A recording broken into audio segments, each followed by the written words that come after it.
జై శ్రీమన్నారాయణ. జై జై శ్రీమన్నారాయణ. ఓం అస్మద్గురుభ్యో నమః. కర్కటే పూర్వ ఫల్గుణ్యాం తులసీ కాననోద్భవాం పాండ్యే విశ్వంభరాం గోదాం వందే శ్రీరంగనాయకీ. జై శ్రీమన్నారాయణ. ప్రియ భాగవతోత్తములారా, మన ఆండాల్ తల్లి సాగిస్తున్నటువంటి అద్భుతమైనటువంటి ధనుర్మాస వ్రత మహోత్సవంలో మనం అందరం 11 రోజు కార్యక్రమాన్ని సేవించుకుంటున్నాం. ఈరోజు మన ఆండాల్ గోష్ఠి 6 గోపికని లేపుతున్నారు. మనం కూడా మన ఆండాల్ గోష్ఠితో కలిసి ఈ 6 గోపికను లేపుదామా? పాసురంలోకి వెళ్దాం. అందరూ చెప్పండి. ఆండాళ్ దివ్య తిరువడిగలే శరణం கத்துக்கரவை கணங்கள் பலகரந்து செட்டார் திரளஜிய சென்று செருச்செய்யும் குத்தமொன்று இல்லாத கோவலரதும் பொற்கொடியே புத்தர் வல்குல் புனமையிலே போதராய் சுத்தத்து தோழிமாரெல்லாரும் வந்து நின் முத்தம் புகுந்து முகில்வண்ணன் பேர்பாடா சித்தாதே பேசாதே செல்வ பெண்டாட்டி நீ ఎత్తుకురుంగుం పొరులేలో రెంబావాయ్. ఆండాల్ దివ్య తిరువడిగలే శరణం. ఈరోజు లేపబడే గోపిక ప్రత్యేకత సంతరించుకుంది. ఒక సంథింగ్ స్పెషల్ మాట ఈరోజు లేపబడే గోపిక. ఏమిటండి అంటే, ఈరోజు లేపబడే గోపిక చాలా అందగత్తెట. మంచి సౌందర్య రాశి. అంతేనా? వీళ్ళ యొక్క వంశం కూడా చాలా గొప్పదిట. రూపంలో, గుణంలో, వంశంలో చాలా గొప్పది. గొప్ప లక్షణాలు కలిగినటువంటి ఒక గోపాలుడి యొక్క చెల్లెల్ని ఇందులో నిద్రలేపుతున్నారు. అయితే ఈ గోపికకి మంచి అందంతో పాటు చక్కని వంశం ఉంది. ఏమిటిది? ఏమిటా వంశం? అంటే సహజంగా మనిషికి ఎవరికైనా సరే కొన్ని వర్ణాశ్రమ ధర్మాలు కొన్నుంటాయి. పరంపరగా వచ్చేవి. అవి తూచా తప్పకుండా పాటించేటటువంటి ఒక మహానుభావుడు, ఒక గోపాలకుని చెల్లెల్ని ఇందులో నిద్రలేపుతున్నారు మన వాళ్ళు. ఏమంటున్నారు? కత్తు కరవై కనంగల్ పలకరందు అంటున్నారు. రేపల్లెలో లేక దూడలున్నాయి. లేక దూడలు. ఆ దూడలు కూడా ఎలా ఉన్నాయట? దూడలు కలిగినటువంటి ఆవులు. అవి కూడా దూడల్లాగే ఉన్నాయట. ఎన్నున్నాయి ఆవులువి? దూడలు కలిగినటువంటి ఆవులు అంటే పశువులు. అనేకమైనటువంటి వాటి పాలను పెతికి కత్తు కరవై కణంగల్ పలకరందు అన్నారు. ఓకే. తర్వాత సెత్తార్ తిరళజియ చెండ్రు సెరుచెయ్యం. ఇంకా ఎన్నున్నాయి? పల ఇప్పుడు దూడలు కలిగినటువంటి ఆవులు అవి ఎన్నున్నాయి? చెప్పలేంట. అబ్బో! గుంపులు గుంపులుగా ఉన్నాయట. అవి ఒక సమూహాలు. అయితే ఆ సమూహాలన్నిటిని ఇక్కడ అందంగా కీర్తిస్తున్నారు. వాటి దగ్గరికి అటువంటి సమూహాలు దగ్గరికి వెళ్ళి ఒకటా? రెండా? ఎన్ని ఆవులున్నాయో తెలీదు. ఎన్ని గుంపులున్నాయో తెలీదు. వాటన్నిటికి కూడా పాలు పితకాలి అంటే ఎంత కష్టమండి. యుద్ధం చేయడం ఎంత కష్టమో అంతకు మించి ఈ ఆవు పాలు పితకడం. అందులో ఒకటా? రెండండి అన్ని ఆవులకి అంత గొప్ప సమూహంట. అంటే మన వాళ్ళు 2 రకాలుగా చెప్తున్నారు. ఏమిటది? అంటే యుద్ధ రంగంలోకి వెళ్ళి వెనకడుగు కూడా వెయ్యకుండా ముందుకి అడుగులు వేసే మంచి భుజబలం కలిగినటువంటి గోపాలుని చెల్లెలా అంటున్నారు. అంతే కాదుట. కుత్తొమొன்று ఇల్లాద కోవలదుం పొరుకొడియే. సరే. వీళ్ళ వంశం ఏంటి? గోపాలకుల వంశం. అటువంటి వంశంలో ఎటువంటి దోషము కుత్తొమొன்று ఇల్లాద. దోషం ఏమాత్రం లేనటువంటి ఎవరీవిడ? పొరుకొడియే అంటున్నారు. అంటే బంగారు తీగ వంటిదానా? ఓ బంగారు తీగ అంటున్నారు. అంతే కాదుటయ్. ఈరోజు లేపబడే గోపిక గొప్ప అందగత్తె అని చెప్పుకున్నాం కదా మనం. పుత్తరవల్గుల్ పునమైలే పోదరాయ్. అంటే పుట్టలో ఉన్నటువంటి పాములాంటి నితమ్మం కలదానా అందంగా వర్ణిస్తున్నారు. అంటే పుట్టలో ఉన్నటువంటి పాము ఎలా అయితే చక్కగా సన్నగా ఉంటుందో, అటువంటి సన్నటి నడుము కలదానా పునమైలే పోదరాయి. అంటే అంటే అడవిలో ఉండేటటువంటి నెమలి వంటి దానా పునమయిలే. ఓహ్! మామూలు నెమలి కాదు. అడవిలో ఉండే నెమలి వంటి దానా అంటున్నారు. పోదరాయి. అబ్బా! నిద్ర లేచిరా అమ్మ అంటున్నారు. అంతేకాదు సుత్తొత్తు తోజుమారెల్లారం బంధు. అమ్మా! అందరూ వచ్చారా అన్నట్టుగా లోపలున్న గోపిక బహుశా అని ఉంటుందేమో. అమ్మ చుట్టూ మొత్తం చెలికత్తెలు, నీ చుట్టాలు, స్నేహ, ఫ్రెండ్స్ అందరం కూడా వచ్చారమ్మా. ఎక్కడికొచ్చారు? నిన్ను మొత్తం పొగుందు నీ ముంగిటికి. నీ ముంగిటిలోనికి వచ్చారమ్మా. ప్రవేశించారంతాను. వచ్చి ఏం చేస్తారర్రా? ఏంటి? ముగిల్వన్నన్ పేర్పాడా. ఆ మేఘ వర్ణుడైనటువంటి ఆ భగవంతుడి యొక్క నామ అనుసంధానం చేస్తూ ఉంటే అబ్బబ్బబ్బా! ఏవండీ భగవంతుడి యొక్క నామ సంకీర్తనం చెయ్యాలి కానీ మన జీవితాలేంటో అర్థం కావండి. భగవంతుడి యొక్క నామస్మరణ చేయడం కూడా చేత కాదండి. కొంతమంది భగవంతుడి యొక్క నామం చెప్పుకుందామర్రా అని చెప్పి హరినారాయణ గోవింద, జయనారాయణ గోవింద, మాధవ కేశవ మధుసూదన హరి శ్రీమన్నారాయణ గోవింద. హాయిగా, ఉత్సాహంగా, ఆనందంగా, సంతోషంగా పాడవలసింది కొంతమంది ఉసూరుమంటూ పాడుతారు. ఆ ముఖంలో ఒక సంతోషం ఉండదు. ఒక ఆనందం ఉండదు. ఏదో సిలైన్ బాటిల్ ఎక్కిచ్చినట్టు నీరసంగా పాడుతారు పాపం. భగవంతుడికి నామం చెప్పడం కూడా అందరికీ రాదండి. అది కూడా పూర్వజన్మ సుకృతం. ఆ భగవంతుడి యొక్క నామం చెబుతున్నప్పుడు కూడా ఆ కృష్ణ పరమాత్మ మన దగ్గరే ఉన్నట్టుగా, మన ఒడిలో కూర్చున్నట్టుగా, మనల్ని చూస్తున్నట్టుగా ఒక భావన చేస్తూ, లేదు కృష్ణయ్యతో మనం హాయిగా కోలాటం చేస్తూ ఉంటాం గదా! కృష్ణయ్య మన పక్కన ఉన్నాడు. మనం కృష్ణయ్యతో ఆడుతున్నాం. కృష్ణయ్య మనతో ఆడుతున్నాడు. ఆహా! ఎంత భాగ్యం అని ఆనందంతో, సంతోషంతో గెంతులు వేస్తూ, చక్కగా ఉరకలు వేస్తూ, పరుగులు తీస్తూ, హాయిగా కృష్ణయ్య ఆ లేగదూడల వెనకాల ఎలా పరుగులు తీస్తున్నాడో, అలాగ మనం కూడా భగవన్నామ సంకీర్తనం అంత ఆనందంగా, సంతోషంగా చెయ్యాలి. మనకలా అది చేత కాదు మనకి.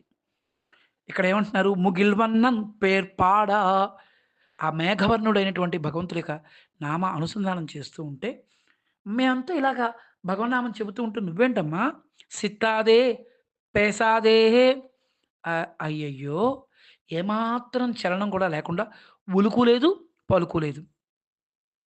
కొంతమంది చూడండి, ఉపన్యాసంలో ఒక్కొక్కసారి గురువుగారు వేదిక మీద కూర్చొని సరదాగా అంటే మరీ బోర్ కొట్టకూడదని కొన్ని కొన్ని మంచి మంచి విషయాలు చెప్తూ, మధ్య మధ్యలో నవ్విస్తూ, కవ్విస్తూ, సంతోషంగా వాళ్ళు నవ్వుకోవాలని ఆనందంగా చెబుతూ ఉంటారు. పాపం ఎంత గొప్ప నవ్వొచ్చినా కొంతమంది పాపం అదేదో డాష్ డాష్ మొఖాలుంటాయి కదా! అలాగ ముఖం పెట్టుకొని అలా ఉంటారండి కొంతమంది. ఏమాత్రం చలనం ఉండదండి వాళ్ళలో. అలాగా ఇక్కడ ఏమంటున్నారంటే, "ఏమ్మా సిత్తాదే, పేసాదే ఏమాత్రం చలనం లేకుండా, ఉలుకు లేదు, పలుకు లేకుండా సెల్వపెండాటి సంపద కలిగినటువంటి దానా." అద్భుతమైన సంపద ఉంది ఈవిడకి. "నీ ఎత్తు కొరుంగుం పొరుల్." అసలు నువ్వెందుకిలా పడుకున్నావు? "ఏలోరెంబావాయి." ఒక్కసారి లేచి రామ్మా అంటున్నారు ఈనాటి పాసురంలో. అయితే ఒక్కసారి రేపల్లకి వెళదాం. రేపల్లకి వెళ్ళడం ఏంటి మనం ఉన్నదే రేపల్లిలో. లేగ దూడలు కలిగినటువంటి పశువులట. అంటే శాస్త్రం దూడలేని పశువు యొక్క పాలు త్రాగకూడదు అని చెప్తుంది. మళ్ళీ చెప్పండి. శాస్త్రం ఏం చెప్తుంది? దూడలేని పశువు యొక్క పాలు త్రాగకూడదు. అక్కడ ఉన్నవన్నీ దూడలు గల పశువులే. పట్టి చూస్తే గాని తల్లేదో, తల్లి ఏదో, దూడ ఏదో తెలీదుట. అన్నీ ఒక్కలాగే కనిపిస్తున్నాయి. అవి పెద్ద పశువులు కూడా. కత్తుక్కరవై అంటే దూడల వలె కనిపించే పశువులుట. గోవులన్నీ దూడల వలె కనిపిస్తాయిట. ఒక్కొక్కసారి మనం చూస్తుంటాం గదండీ! వాళ్ళిద్దరు తండ్రి కొడుకులు. తండ్రి కొడుకుల అన్నదమ్ములు అనుకున్నామండి అంటాం. ఒక్కొక్కసారి తల్లి కూతురులా ఉంటారు. కానీ అక్క చెల్లెల్లా ఉంటారు.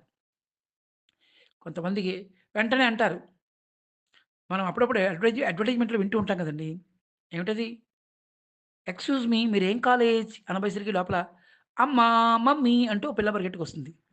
మీకు పాప కూడా ఉందా? అయ్యో! తెలీదే. అలా లేరే మీరు? అంటే నా చర్మ సౌందర్యాన్ని రెగ్జోనా అని ఏదో అడ్వర్టైజ్‌మెంట్ చూపిస్తారు కదండీ! అలాగా ఇక్కడ దూడలన్నీ కూడా దూడలు కలిగిన ఆవులు. అవి కూడా దూడల్లాగే ఉన్నాయట. అలాంటివి ఎన్నున్నాయి? అసంఖ్యాకములున్నాయి.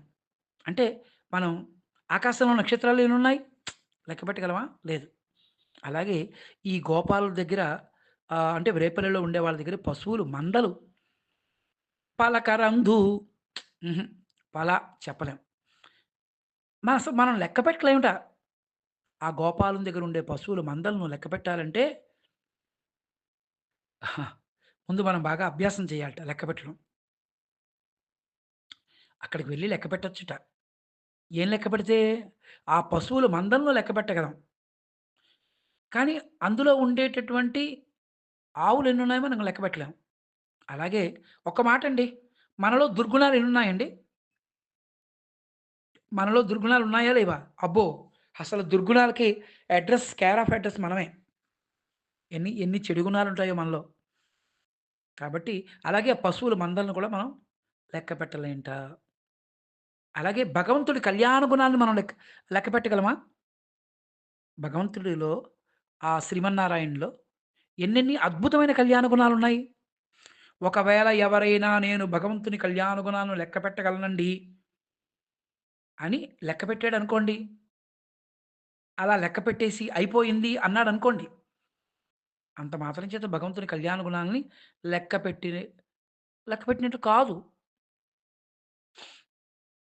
చాలా కష్టం. ఇప్పుడు ఆకాశంలో నక్షత్రాలు ఎన్నున్నాయి?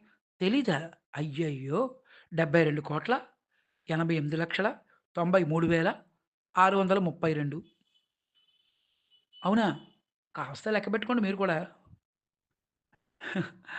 సరదాగా చెప్తూ ఉంటారు. అంటే ఆకాశంలో నక్షత్రాలు లెక్క పెట్టడం ఎంత కష్టమో, మనలో ఉండే పాపాలు ఎన్నున్నాయో చెప్పడం ఎంత కష్టమో, భగవంతుడిలో కళ్యాణ గుణాలని అవి చెప్పడం కూడా చాలా కష్టం. కనుక దూడలు ఏమిటి దూడలు? వీటి ప్రత్యేకత ఏంటి అంటే ఎప్పుడు కృష్ణయ్యతో ఉంటాయి. కృష్ణయ్య ఆడుతూ ఉంటాడు. కృష్ణయ్య యొక్క వేణుగానాన్ని సహజంగా ఆవులు చక్కగా ఆహ్, మంచి గడ్డి తిని చక్కగా పాలిస్తాయి కదా! ఇక్కడ రేపల్లిలో ఉండే ఆవులు ఎక్కువగా గడ్డికి తినవు. మరి ఏమిటి మరి ఏం తిని పాలిస్తాయండి? అంటే కృష్ణయ్య యొక్క వేణుగానాన్ని వింటూ ఉంటాయి హాయిగా. వేదాంత వీధులలో విహరించు గిరిధారి ఏదిరా నీ మురళి ఊదరా ఒకసారి ఏదిరా నీ మురళి ఊదరా ఒకసారి ఎంత అందంగా పాడతారు ఆ ఆ కృష్ణయ్య యొక్క వేణుగానంతోటి పరవశించిపోతాయి అక్కడ ఉండేటువంటి ఆవులు అయితే ఈ ఆవులు అంతేకాదు కత్తుక్కరవై కణంగల్ పలకరందు ఈ గోపిక మంచి సంపద కలిగిన గోపిక అని చెప్పుకున్నాం కదా ఈవిడ ఇంటిలో ఉండేటటువంటి ఆవుల మందలని లెక్క పెట్టలేము.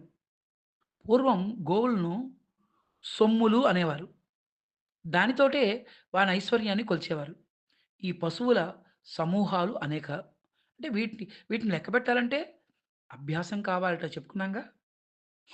కనుక ఒక మహానుభావులు ఏమంటారో తెలుసా? అసంఖ్యేయాస్తు విజ్ఞేయాః గుణాః దోషశ్చ షార్ంగినః. భగవంతుని దోషాలు, గుణాలు కూడా అసంఖ్యేయాస్తు విజ్ఞేయాః, లెక్క పెట్టలేం అని చెప్తాడు.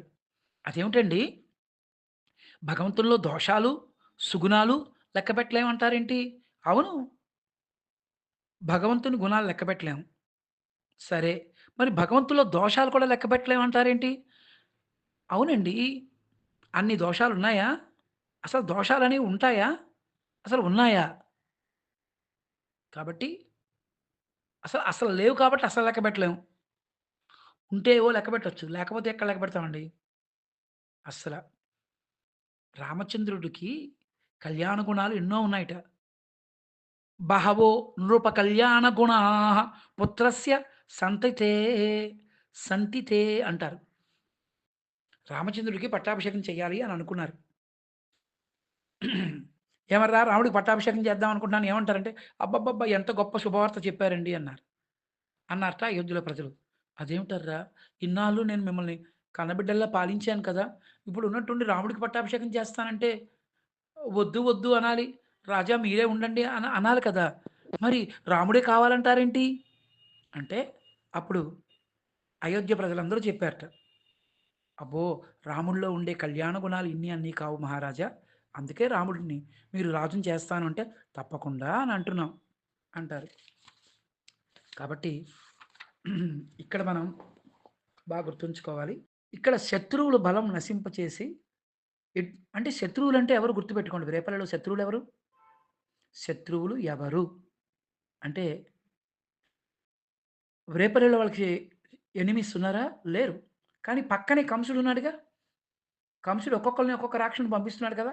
పక్కనుండే కంసుడే వీళ్ళకి శత్రువు. అలాగే మనకెవరండి శత్రువులు? మన లోపల ఉండే కామ, అరిషడ్వర్గాలున్నాయే, ఇవే మనకి నిజమైనటువంటి శత్రువులు. వీటిని మనం తొలగించుకోగలమా? మన వల్ల కాదు. కోపానికి వశమైపోతాం మనం. కామానికి వశమైపోతాం మనం. ఏవండీ? కొన్ని కొన్ని మనలో కొన్ని అబ్బో! భయంకరమైన లక్షణాలున్నాయి మనలో. కాబట్టి నిజమైన శత్రువులు ఎవరు మనకి?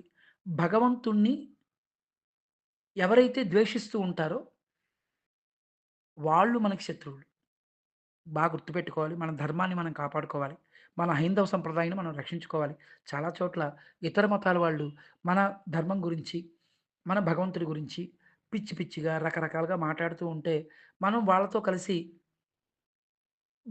మనం కూడా జోకులేయడం, వాళ్ళతో కలిసి మనం కూడా కూర్చొని మాట్లాడడం, కబుర్లు చెప్పడం ఇలా చేస్తే తప్పకుండా మనకి కూడా భవిష్యత్తులో పనిష్మెంట్ ఉంటుంది. మనం చేయవలసిందేంటి?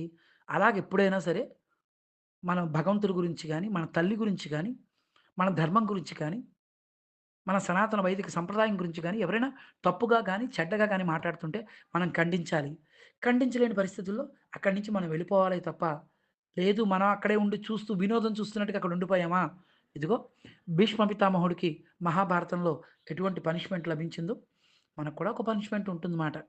కాబట్టి మనకిప్పుడు ఎవరు శత్రువులు? భగవంతుణ్ణి ఎవరైతే ద్వేషిస్తారో వాళ్ళు మనకు శత్రువులు.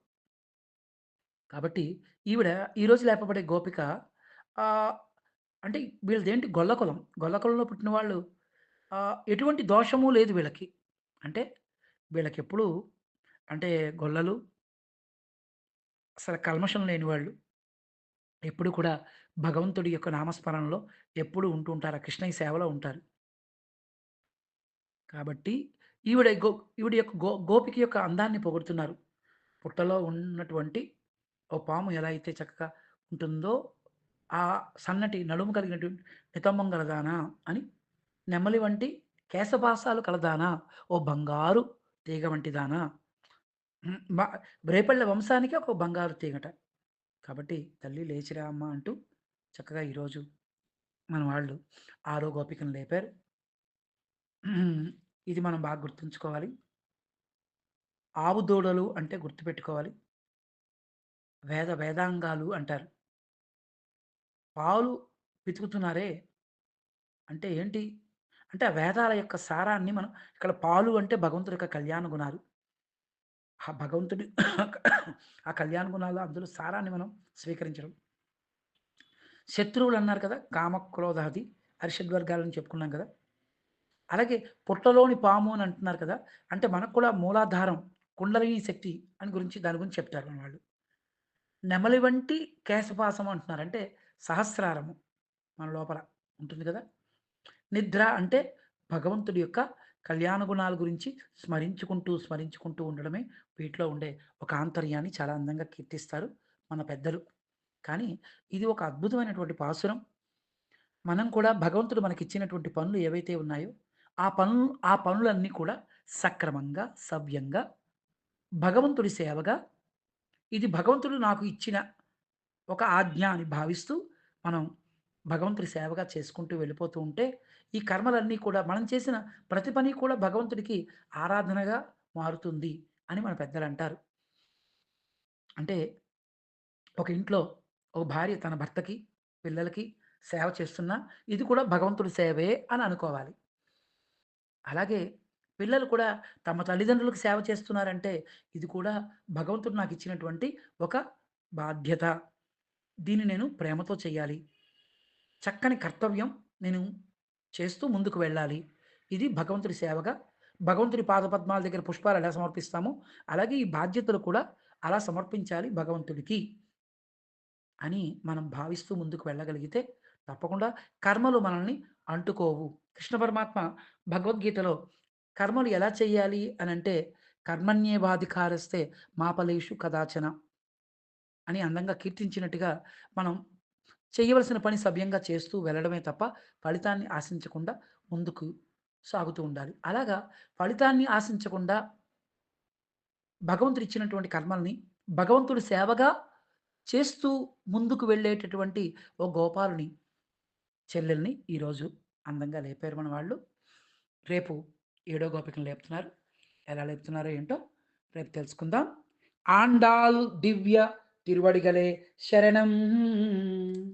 జై శ్రీమన్నారాయణ.